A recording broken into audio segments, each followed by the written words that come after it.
बिस्मिल्लाहिर्रहमानिर्रहीम। अस्सलाम वालेकुम नाज़रीन। इमरान याकूब खान साहब और ज़फ़र हिलाली साहब के साथ मैं हूं Samina Pasha. Programme viewpoint में आपको खुशामदीद कहती हूं। नाज़रीन, इस वक्त सियासी हलचल, सियासी दर्जा हरारत मुल्क में उरूज पर है और हम देख रहे हैं कि अपोजिशन हो या हुकूमत, दोनों जानिब से खूब तंदा तेज़ बयानात इस वक्त दिए जा रहे हैं। लेकिन बात सिर्फ यहीं पर ख़त्म नहीं हुई। हमारी एक तारीख़ है जिसमें हम देखते हैं कि हमेशा ही एक दूसरे मुखालिफिन को, एक दूसरे को, सियासतदानों को अक्सर गद्दारी के सर्टिफिकेट बांटे जाते हैं। कहा जाता है कि ये दुश्मन ममालिक के एजेंडे पर काम कर रहे हैं। ये कोई नई बात नहीं है, लेकिन ये बात आम सतह तक हो, आम आदमी करे या कोई मीडिया से करे या कोई वर्कर करे तो अलग बात है। जब सिटिंग प्राइम मिनिस्टर बैठकर कोई बात ऐसी करता है तो उसको लाइट नहीं लिया जा सकता। सोचना पड़ेगा कि ऐसे आखिर वाकई कोई शवाहिद मौजूद हैं जिसकी वजह से वो ये बात कह रहे हैं और इसको थ्रेट समझते हैं, या इसके पीछे महज सियासी मुखालिफत ही है। जायज़ा लेना पड़ेगा इस हवाले से कि अगर ऐसा कुछ है तो फिर इसके बाद कार्रवाई क्या हो सकती है। हम बात करें प्राइम मिनिस्टर इमरान खान के कल के इंटरव्यू की, जिस पर उन्होंने नवाज शरीफ साहब के हवाले से ये बातचीत की है कि वो इस वक्त जो दुश्मन मुल्क का एजेंडा है उस पर काम कर रहे हैं और भारत की बाकायदा उन्हें मदद हासिल है। इस हवाले से आज तफसीली प्रोग्राम में गुफ्तगू करेंगे और साथ ही ये भी देखेंगे कि इस सारी सूरत हाल में आगे अपोजिशन की तहरीक किस तरफ जा रही है। शहबाज शरीफ साहब गिरफ्तार हो चुके, मरियम कह रही हैं कि वो गिरफ्तार हो सकती हैं और नवाज शरीफ साहब पर भी काफ़ी हद तक पाबंदी आयद हो चुकी है उनकी तकारीर नशर करने के हवाले से। तो देखना होगा कि जी अपोजिशन की तहरीक में कितनी जान बाकी रहेगी। कोशिश करेंगे इस हवाले से भी हलचल का जायज़ा लें। आप सबको मैं खुशामदीद कहती हूँ प्रोग्राम में। और इमरान साहब, आपसे स्टार्ट करते हुए, ये उनके डायरेक्ट उनके बारे में इल्ज़ामात थे और हम यही बात करना चाह रहे हैं कि क्या वो ऐसा ही समझते हैं या महज एक सियासी स्टेटमेंट था। वाक़फ़ाने हाल की भी बड़ी ख़बर है, वो भी हम आपको इस हवाले से देंगे, लेकिन मैं पहले इमरान साहब आपका एक कमेंट या पॉइंट ऑफ व्यू ज़रूर जानना चाहूँगी। उसके बाद मैं वाक़फ़ाने हाल की ख़बर भी आपसे लेती हूँ। आपको लग रहा है कि ये इमरान खान साहब के पास कोई ऐसा सबूत हाथ लग गए हैं, क्योंकि वो प्राइम मिनिस्टर हैं, ऐसे हवा में बात तो नहीं कर सकते, या ये मुखालिफिन के बारे में जो एक सियासी बयानिया होता है उसी का एक हिस्सा है? बिस्मिल्लाहिर्रहमानिर्रहीम। देखिए, हमारे यहाँ सियासत में अक्सर ऐसा होता है कि बाज़ चीज़ें वैसे भी बयान कर दी जाती हैं, लेकिन प्राइम मिनिस्टर के मनसब पे, जब कोई वज़ीर आज़म के मनसब पे बैठा होता है तो फिर वो ऐसे बात नहीं करता आम तौर पे। अब अगर इमरान खान साहब इतने डिटरमिन हो के ये बात कर रहे हैं तो उनको अवाम के सामने ये बात भी ज़रूर लानी चाहिए क्या वाकई उनके पास इस बात का सबूत है, क्योंकि बड़ा एक संगीन इल्ज़ाम है। ये किसी पे भी लगाया जाए तो ये इसके बड़े संगीन नताइज हो सकते हैं। लिहाजा अगर वाकई आपके पास कुछ सबूत है तो आप आवाम के सामने लाएं, ताकि आवाम को भी उस बंदे का सही चेहरा पता चले कि जनाब ये क्या हो रहा है। और अगर ऐसा कुछ सबूत नहीं है तो फिर मैं समझता हूँ ऐसी कोई बात नहीं करनी चाहिए। लेकिन आपको लगता है कि जो उनकी पिछली तकारीर थी सिर्फ उसी से ये अंदाज़ा लगा लिया गया, ये अक्स कर लिया गया, या कोई ठोस शवाहिद? क्योंकि जाहिर है एजेंसीज हमारी सरगर्म है हर लिहाज से, और ये शख्स किसी आम शख्स के बारे में बात नहीं हो रही, वो 3 दफ़ा का प्राइम मिनिस्टर रह चुका है मुल्क का। अब देखिए, इसमें मैं जैसे पहले कह रहा था, अब भी बात यही है कि ये एक बड़ा संगीन इल्ज़ाम है। अब अगर हमारे कुछ इदारों ने कोई तहकीकात की हैं और वाकई ये बात साबित हुई है कि उनके पास कोई ऐसे ठोस सबूत मौजूद हैं तो वो आवाम के सामने लाए जाने चाहिए। दूसरी बात ये है कि जो तकरीर हैं उसमें आप ये देखिए कि जो नवाज शरीफ ने बातें की हैं उसमें बातों में सारी तकरीर तो नहीं ऐसी, अगर उस पूरी तकरीर में कौन सी ऐसी बात है जिसको आप समझते हैं कि ये नहीं होनी चाहिए थी, उसको बुनियाद बनाकर अब आप आगे की बात करते हैं तो उसकी अहमियत होगी, ना कि आप जनरली एक बात कहते हैं। हिलाली साहब, आपके नज़दीक क्या मामला है? ये तो हमने चीज़ महसूस की कि इंडिया में उनकी तकारीर के कुछ हिस्सों को फ़ायदा उठाने की कोशिश की गई है, खुश भी हुए हैं लोग कि देखें जी ये हमारे मौक़िफ़ की तर्जुमानी हो रही है, लेकिन क्या इसका मतलब ये है कि हम ये समझ लें कि ये इंडिया के कहने पर ही हो रहा है, या ये महज इत्तेफाक है कि उनकी किसी बात को इंडिया से फ़ायदा मिल रहा है? क्या आपके ख्याल में कोई ऐसा वक्त है जो इससे ज़्यादा डेंजरस हो सकता है? क्या आप समझते हैं कि जंग पाकिस्तान और इंडिया का साथ, इज़न्ट इट लाइकली? क्या आप नहीं समझते ये होने वाला है? बहुत लोग कह रहे हैं, न्यूट्रल लोग कह रहे हैं कि किसी वक्त छिड़ सकता है और कहते हैं होगा, और मैं भी समझता हूँ जंग होगा और मैं हर वक्त ये कहता रहा हूँ। क्या आप समझते हैं कि नवाज शरीफ के जो हरकतें हैं वो ऐसे हैं कि उस पर कोई सस्पिशन नहीं आता, शक नहीं पड़ता? एक आदमी जो मुसलमानों का कातिल है, आप उसको शादी पे बुलाते हैं, आपके पोते पे की शादी पे आप बुलाते हैं? आप जाते हैं हिंदुस्तान और वो आपको कहता है कि हुर्रियत से मत मिलो, जो हर प्राइम मिनिस्टर मिलता है और आप उसको नहीं मिलते हैं हुर्रियत से, कश्मीरियों से, वो क्यों आप कर रहे हैं? क्या आप समझते हैं ये जिंदाल के साथ जो आपके खुफिया बातें होते हैं, मरी में होता है या दिल्ली में होता है या लंदन में होता है, क्या वो ये एक प्योर एक्सीडेंट है? मैं ये जानना चाहता हूं कि अगर ये वाकई एक्सीडेंट है, कोइंसिडेंस है, इसमें कुछ नहीं है, ये टाइमिंग देखिए क्या हो रहा है, तो मैं समझता हूं I am very sorry, evidence नहीं है अब तक कि इन्होंने कुछ किया है। बिल्कुल मैं मानता हूं, और एविडेंस, वेटी एविडेंस होना चाहिए। हिंदुस्तान का वर्बल सपोर्ट काफी नहीं है, मटेरियल सपोर्ट होना चाहिए। हिंदुस्तान को अगर ये एक साजिश है तो कंस्पिरेसी का भी कोई मटेरियल सपोर्ट होना चाहिए। ये नहीं जैसे नवाज शरीफ कहता था बेनजीर के बारे में कि ये एक सिक्योरिटी रिस्क है विदाउट एनी एविडेंस। हम वो सब नहीं करना चाहते, मगर ये हम जरूर कह सकते हैं और कहना चाहिए कि ये आदमी इस वक्त ऐसे हरकतें करना लगता ऐसा है कि सिर्फ और सिर्फ दुश्मन का फायदा हो रहा है। दुश्मन का फायदा हो रहा है, लेकिन इससे निमटने के लिए हिकमत अमली क्या अपनाई जा रही है? वाकफाने हाल की बड़ी खबर है, इसी हवाले से मैं इमरान साहब से जान लेती हूँ। इमरान साहब, क्या कहते हैं वाकफाने हाल? अगर ये इतना सीरियस मामला है, जैसे कि हम सबको भी इसका अंदाजा, आप लोगों ने भी अपनी गुफ्तगू में कहा शुरू के, तो प्राइम मिनिस्टर साहब ने क्या सोचा है? बस आके वो तकरीर करके या अपना बयानिया बता के वो हो जाएंगे, यहीं रुक जाएंगे, या कोई कार्रवाई करने वाले हैं? सबीना, हमारे वाकफाने हाल ने जो आज वज़ीर आज़म हाउस से हमें खबर सुनाई है वो ये है कि आज प्राइम मिनिस्टर ने जो पॉलिटिकल कमेटी एक बनाई थी, आपको याद होगा 6 लोगों की, जिसमें असद उमर साहब, शफकत महमूद साहब, शेख रशीद साहब, फवाद चौधरी साहब, बाबर अवान साहब और शहजाद अकबर साहब, ये शामिल थे। उन्होंने पिछली दफ़ा काबीना में से एक 6 रुकनी कमेटी बना दी थी। आज उसका एक इजलास हुआ और उसमें वज़ीर आज़म इमरान खान ने बड़ी धुआंधार तकरीर की, और सबसे ज़्यादा हमारे वाकफाने हाल का बताना है कि उसमें सबसे ज़्यादा बोले ही वज़ीर आज़म है। और वज़ीर आज़म ने उसमें ये कहा है अपने लोगों से कि जनाब ये जो नवाज शरीफ हैं, उस पूरी मीटिंग का एक ही एजेंडा था, 1 पॉइंट एजेंडा, और था मियाँ नवाज शरीफ। उन्होंने कहा जी नवाज शरीफ जो है ये मोदी का बयानिया लेके चल रहे हैं, मोदी का बयानिया बयान कर रहे हैं, और वो इदारों में और इदारों के खिलाफ नफरत फैलाना चाहते हैं। उन्होंने ये भी इल्ज़ाम आयद किया कि उनका इरादा ये है कि किसी तरह से भी मुल्क में ऐसी माहौल और फ़िज़ा बनाई जाए कि जिससे इदारों में और अवाम के दरमियान कोई नफरत फैले। लेकिन उन्होंने कहा इदारों का दुश्मन हमारा दुश्मन है, लिहाजा हम अब इस बात पे आप मेरी बात ज़हन नशीन कर लें कि अब उनके साथ कोई रायत नहीं होगी। उन्होंने इन तमाम लोगों से ये कहा कि आप अपनी अपनी राय दें। फिर इन 6 के 6 लोगों ने अपनी अपनी राय दी, और उसके बाद मियाँ नवाज शरीफ के खिलाफ इमरान खान ने कहा कि ये आपकी जो राय है ना, होम्योपैथिक मुझे राय नहीं चाहिए। अच्छा। हाँ, मैं अब इसका खिलाफ स्ट्रॉन्ग एक्शन चाहता हूँ। उन्होंने ये भी कहा कि हम कानूनी तरीके से, आइनी तरीके से बरतानिया के साथ पूरी इस पे करेंगे कि किस तरह नवाज शरीफ को वापस लाया जाए।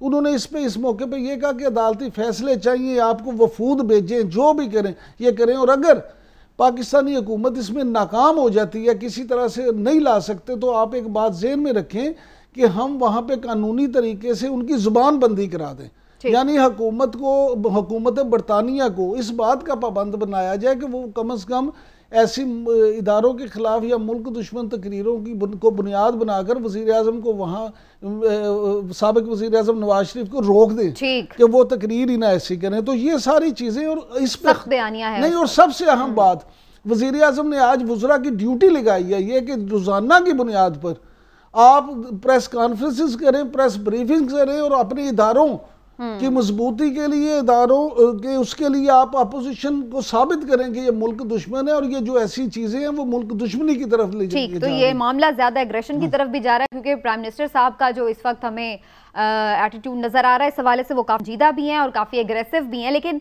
हिलाली साहब, उनकी ख्वाहिश अपनी जगह, ये कर पाएंगे वो? क्योंकि मैं तो आज ये भी खबर देख रही थी कि जो अदालत ने नाकाबिल जमानत नॉन अवेलेबल वारंट जारी किए हुए हैं, उनकी अभी तक वहां पे रिसीव नहीं वो करवा पा रहे। अगरचे हमने वहां पे ब्रिटिश गवर्नमेंट को भी लेटर लिखा, स्पेशली उनसे भी कहा कि करवाएं। कैसे लाएंगे हम उन्हें? देखिए, आप मेहरबानी से ये छोटी छोटी बातें रिसीव नहीं करवा रहे हैं। सबको पता है, दुनिया को पता है कि वारंट सर्व होना है और वारंट को वो सर्व नहीं करने दे रहा है। तो रिसीट विसीट की ये छोटी बातें आप भूल जाएं। मैं आपको 2-3 चीज़ बताता हूँ, बड़ी ज़रूरी है। एक चीज़ ये कह रहे हैं कि इमरान खान का ख्याल ये है कि ब्रिटिश गवर्नमेंट कोऑपरेट करेगी। ये प्रीति पटेल नाम सुना है? प्रीति पटेल वो लंदन इंग्लैंड की इंटीरियर मिनिस्टर है। वो किधर की है? इंडिया की है। वो दूसरा अटॉर्नी जनरल ब्रिटेन का कौन है? वो भी एक और इंडियन है। वो उसके, मैं नहीं कहता कि वो बायस्ड हैं, वो ब्रिटिश हो गए हैं, बिल्कुल सही है, मगर थोड़ा सा भी अगर कुछ गुंजाइश है तो वो जाहिर है वो हिंदुस्तान की बात की सुनने की कोशिश करेंगे। मगर वो भी छोड़ें। ये आप आ जाएं मिसाइल, ये क्या कह रहा है नवाज शरीफ? क्या कहा कल? उसने कहा कि पाकिस्तान एक टॉमाहॉक मिसाइल को रिवर्स इंजीनियरिंग करके बनाया। मतलब क्या है आपको कहने का कि हमारे पास ये साइंस की ये कैपेबिलिटी नहीं थी? कदर बिल्कुल सही है, नहीं थी, मिसाल के तौर पे नहीं थी। तो क्या रिवर्स इंजीनियरिंग नहीं होता है? जापान नहीं करता है, चीन नहीं करता है? और अगर एक अच्छा हथियार मिला है जिससे हम दुश्मन को मार सकते हैं, क्यों नहीं करें रिवर्स इंजीनियरिंग? ये एक दूसरी बात है कि वो समरकंद जो है, क्या नाम है उसका, मुबारक वो क्या है, वो जो है वो साइंटिस्ट, हाँ मुबारकबंद जो भी है, उसने, हाँ वो कहता है ये बिल्कुल गलत। हाँ एग्जैक्टली। मगर अगर सच हो, समझे वो गलत था, चल ठीक है, मगर अगर वो सच हो तो ये ऑफिशियल सीक्रेट्स एक्ट को ब्रीच करता है। बिल्कुल, ये एक डेथ पेनल्टी होता है उसका। देखिए ये आदमी पागल हो गया है, मेरी बात आप माने, ये आदमी ही इज गॉन नट्स। इसको अब मौका मिला है, क्यों नहीं कोर्ट्स को क्यों नहीं मूव किया भाई? 2 साल तक तू इधर थे, क्यों नहीं मूव किया कोर्ट्स को और अदालतों को कि ये इलेक्शन रिग हुआ है? और अगर ये इलेक्शन रिग हुआ है, अभी 25 सीट्स के नतीजे जो हैं, पीटीआई ने 20 से 25 सीट्स हारी है 2500 वोट से।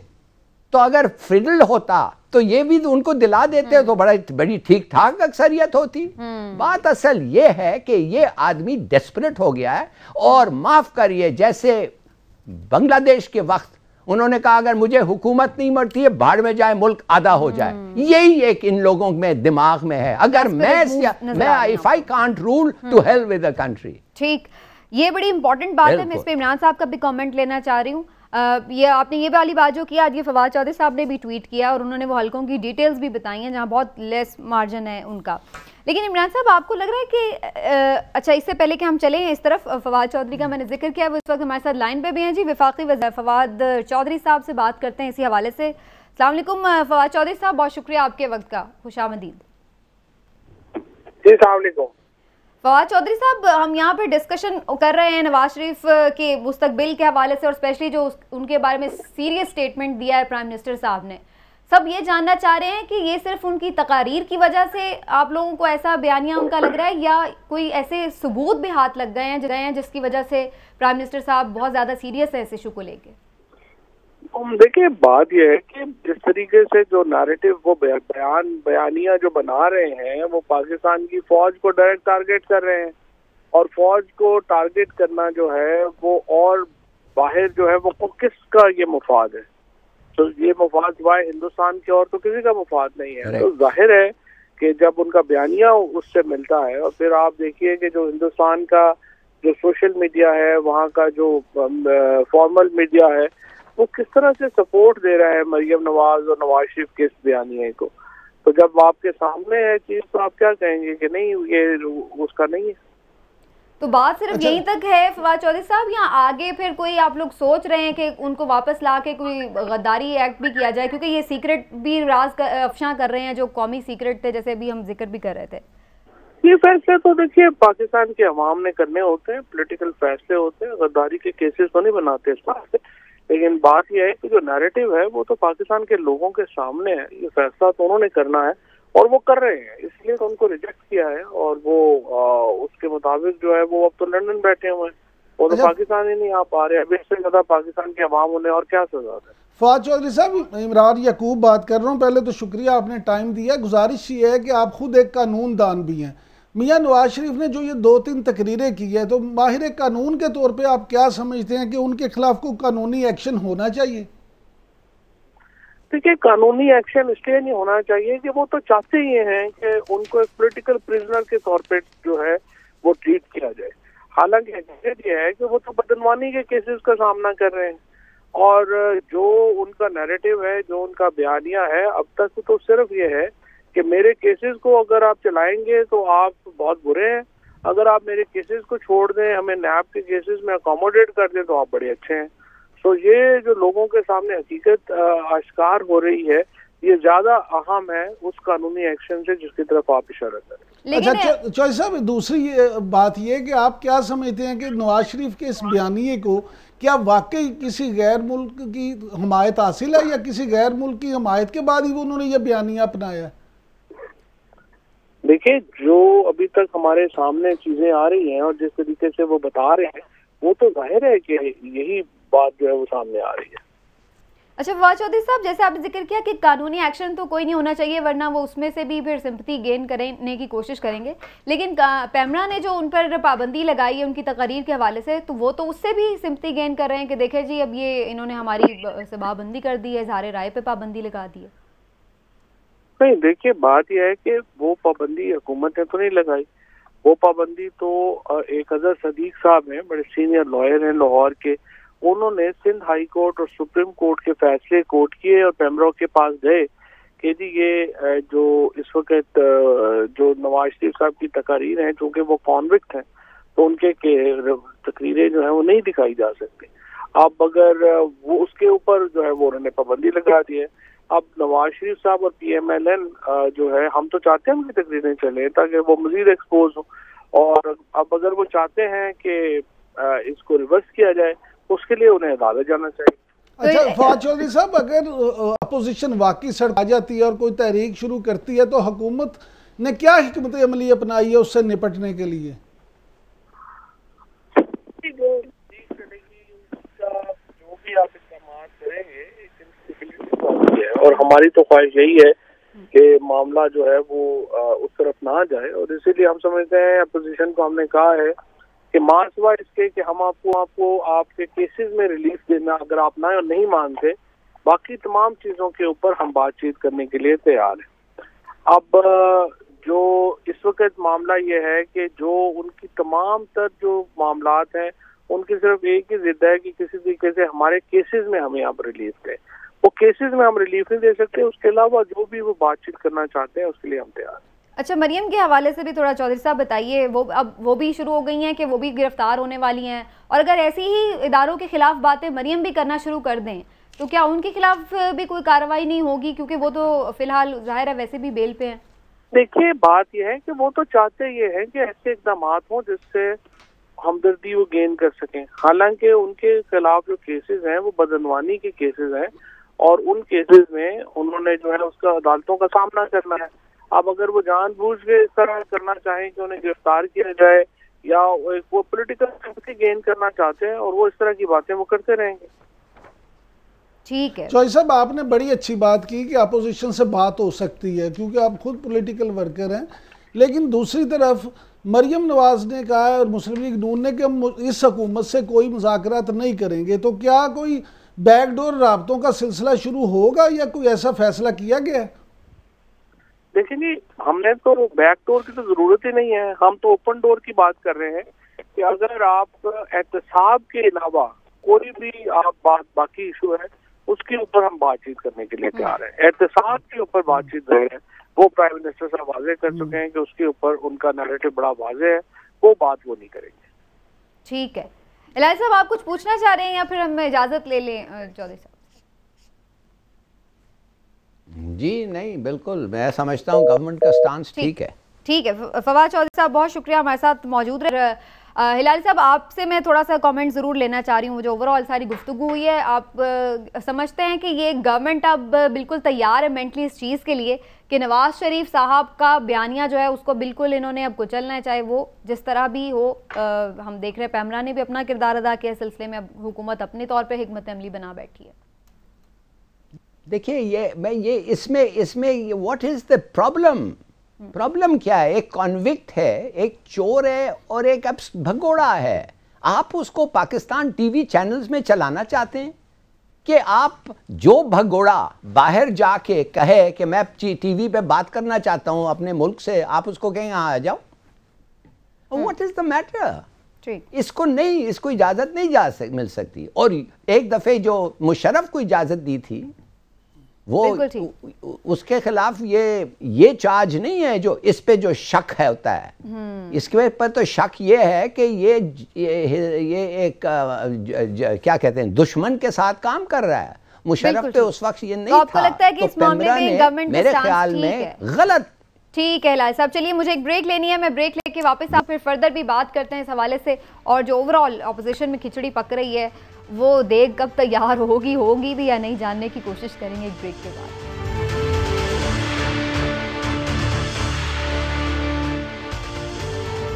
वेलकम बैक नाजरीन। अक्टूबर शुरू हो चुका है और अक्टूबर के बारे में ही ये कहा गया था कि अपोजिशन ने जो इत्तेहाद बनाया वो मिल के अब तहरीक को शुरू करेगा। जल्द से जुलूस होंगे, रैलियाँ होंगी और इस सिलसिले में बाकायदा अनाउंसमेंट भी एक जलसे की तो कर भी दी गई है। लेकिन इससे पहले मौलाना फजल रहमान को भी हमने देखा आजकल वो ज़रा काफ़ी छुट्टियां मना रहे हैं और इन्जॉय कर रहे हैं, तफरीही मकामात पे भी गए हैं। तो ये क्या तफरीह जो रिलैक्सेशन है ये किसी तूफ़ान का पेशखम है? इस पर बात कर लेते हैं हिलाली साहब से। हिलाली साहब, ये बात तो तय और सब मानने के लिए तैयार हैं कि ज़ाहिर है फजल रहमान साहब ना सिर्फ सबसे ज़्यादा इस वक्त एग्रेसिव हैं अगेंस्ट गवर्नमेंट, बल्कि उनके पास एक पावर भी है, मैन पावर है, उनके पास लोग हैं।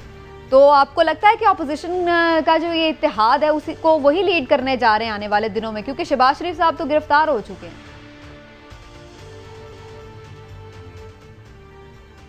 देखिए, इसके बारे में मैं दो चीज़ें कहूँगा। ये दो लोग हैं, कादरी और फजल रहमान, जिसके फॉलोअर्स उनके लिए अपनी जान देने के लिए तैयार हैं। पीपीपी और पीएमएल वालों जान देने के लिए तैयार नहीं हैं। तो उस लिहाज से हम समझ सकते हैं कि इनका जो फॉलोइंग है वो सीरियस है, माने कि वो काफ़ी वेटी है। मगर बात असल ये है, इसने क्या कहा है? पहले तो बात ये है, इन्होंने ये कहा कि मैं 30 लाख लोगों को लेके तुम फौज पाकिस्तान की, तुम्हें ऐसा सबक सिखाऊंगा जो अमेरिकनों को अफगान तालिबान ने सिखाया, उससे बदतर होगा। My goodness. और क्या ज़रूरत थी, मैं पूछना चाहता हूँ, नैब को दूसरे दिन एक स्टेटमेंट दें कि हमने इनके ख़िलाफ़ कोई एक्शन नहीं लिया है, माने कोई नोटिस इनको इश्यू नहीं हुआ है। ज़रूरत क्या था? अगर आपने नहीं किया है तो चुप क्यों नहीं रहते हो? इसको कहने दो जो ये कहना चाहता है। अब तो लगता है कि ब्लैकमेल वर्क्स, ऐसा लगता है कि वाकई कोई कंसर्न है। आप कमज़ोर लगते हैं, नंबर 1। दूसरी बात यह है कि भाई सब लोग जानना चाहते हैं कि इनकी ज़मीन, प्रॉपर्टी वर्थ बिलियंस, क्या किसी का हक नहीं है पूछना? एक फॉर्मर एमएनए को ये किधर से आए थे पैसे? आखिर इनका कोई कारोबार तो नहीं है, कोई मल्टीनेशनल के मालिक तो नहीं है। तो what so special about him? और अगर इस कसम के वो धमकी देते हैं तो फिर ठीक है, तो क्या आप ब्लैकमेल हो जाएंगे? बिल्कुल नहीं होंगे। तो मेरे अपना ख्याल में कि मेरा ख्याल ये है कि आप देखिए, सब लोगों को ठीक तरीके से ट्रीट करें, भागे नहीं, डरें नहीं। आखिर अवाम आपके साथ है, और अगर अवाम आपके साथ नहीं है तो आप समझते हैं इनके साथ होंगे? जो आदमी 8 सीट जीतता है वो पाकिस्तान को उल्टा कर देगा? For God's sake, मेरे ख्याल आपको लगता है डट जाना चाहिए गवर्नमेंट को? All right. तीसरी बात मैं आपको ये देखिए, तीसरी बात में आपको मैं एक चीज़ प्लीज़ मैं आपको पूछना चाहता हूँ। ये नवाज शरीफ जो है, उसने जो हरकतें की हैं और जो चीज़ें उसने कहा है, जो एलिगेशंस और एक्यूजेशंस और जिस किस्म की लैंग्वेज इस्तेमाल किया है फ़ौज के साथ, उसमें और अल्ताफ़ हुसैन में फ़र्क क्या है? और मैं ये देखना चाहता हूँ, बल्कि पाकिस्तान देखेगी कि क्या इसलिए कि ये पंजाब के हैं ये शायद बच जाएं, इनके साथ कुछ रवैया मुख्तलिफ हो निस्बतन अल्ताफ़ के? I hope not.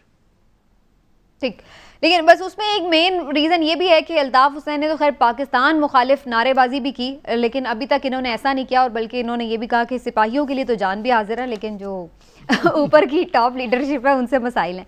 लेकिन इमरान साहब, मेरा सवाल ये आपसे, एक जानिब हम ये देख रहे हैं कि नवाज शरीफ भी एक बहुत हार्ड स्टांस ले रहे हैं, फजल रहमान साहब ने भी बड़ी ख़तरनाक और अजीब सी बात कर दी है। आप समझते हैं कि पीपल्स पार्टी जो कंपैरेटिवली एक सेंसिबल तरीके से बात करती है, वो इन दोनों के नैरेटिव के साथ चल पाएगी आगे ये इत्तेहाद में? पीपल्स पार्टी जो है ना वो खामोशी इख्तियार किए हुए है ना। बिलावल भुट्टो जरदारी जो हैं वो इस वक्त मुल्क में नहीं है।